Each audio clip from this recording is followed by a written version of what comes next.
വീര്യം കുറഞ്ഞ മദ്യം ചട്ട ഭേദഗതി ബെക്കാഡിയുടെ നിർദ്ദേശപ്രകാരം വി ഗോവിന്ദന് നൽകിയ കത്ത് പുറത്ത്. വീര്യം കുറഞ്ഞ മദ്യം ചട്ടത്തിലെ ഭേദഗതി ബെക്കാഡി കമ്പനിയുടെ ആവശ്യപ്രകാരമെന്ന രേഖകൾ 2021 അന്നത്തെ എക്സൈസ് മന്ത്രിയായിരുന്ന വി ഗോവിന്ദന് ബെക്കാഡി കമ്പനി നൽകിയ കത്ത് പുറത്തായി. വീര്യം കുറഞ്ഞ മദ്യം സ്ത്രീ സൗഹൃദമെന്ന ബെക്കാഡി കമ്പനി കത്തിൽ പറയുന്നു. കേരളത്തിൽ വിൽപ്പനയില്ലാത്തതിനാൽ ഈവന്റുകൾ ഗോവയിലേക്ക് മാറുന്നുവെന്ന് ബെക്കാഡി ചൂണ്ടിക്കാട്ടി. കത്തിന് പിന്നാലെയാണ് വി ഗോവിന്ദൻ തുടർ നടപടിക്ക് നികുതി വകുപ്പ് സെക്രട്ടറിക്ക് നിർദ്ദേശം നൽകിയത്. വീര്യം കുറഞ്ഞ മദ്യത്തിന് നിർവചനം നൽകാനും അടിയന്തരമായി വിശദ റിപ്പോർട്ട് നൽകാനുമായിരുന്നു നിർദ്ദേശം. കത്ത് ഇന്നലെ മുഖ്യമന്ത്രി വി ഡി സതീശൻ നിയമസഭയിൽ ഉന്നയിച്ചിരുന്നു. സുധീരന് മറുപടിയുമായി പിണറായി വിജയൻ ഇന്നലെ രംഗത്ത് വന്നിരുന്നു.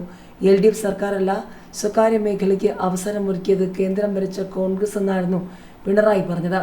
കേരളത്തിൽ സ്വകാര്യ മേഖലയിലെ കരിമണൽ ഖനനത്തിന് അവസരമൊരുക്കിയത് LDF സർക്കാർ എന്ന കോൺഗ്രസ് നേതാവ് VM സുധീരന്റെ ആരോപണം തള്ളി പ്രതിപക്ഷ നേതാവ് പിണറായി വിജയൻ.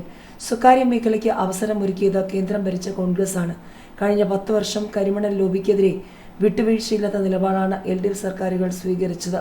പൊതുമേഖലയിൽ അധിഷ്ഠിതമായ റയർ എർത്ത് ഇടനാഴി എന്ന LDF ആശയത്തെ അട്ടിമറിച്ച് സ്വകാര്യവൽക്കരണ നീക്കത്തിനാണ് UDF സർക്കാർ ശ്രമിച്ചതെന്നും അദ്ദേഹം ഫേസ്ബുക്ക് കുറിപ്പിൽ പറഞ്ഞു.